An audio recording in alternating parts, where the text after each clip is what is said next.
Now we will draw sides for the playground. To get started, let's zoom in a little better. Get a little closer.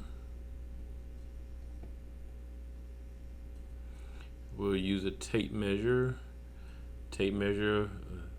Place it on this edge right here. It tells me how far, you see the inference line there? It lets me know how far in, down, across I'm going. So let's make this 1 inch in, 1 inch.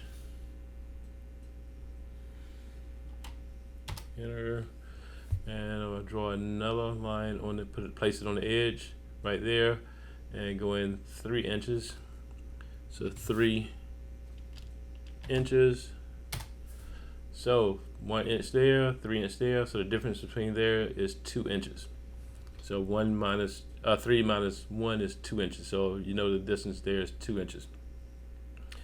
So now we would use the the rectangle tool right there, and we'll place it right there. We're looking for the end point.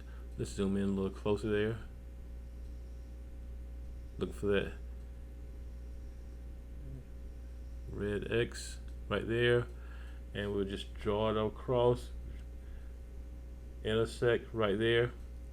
So again, you notice it's inside that guideline right there. So now I'll use the push-pull tool,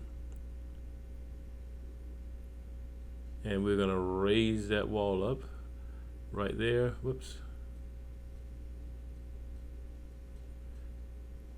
Let's zoom in a little bit. Make sure it's highlighted and pull it in up. I could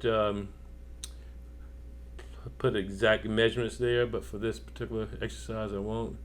Just make sure you're not pulling out right here, because I'm going to do Control Z, because we want to raise this up.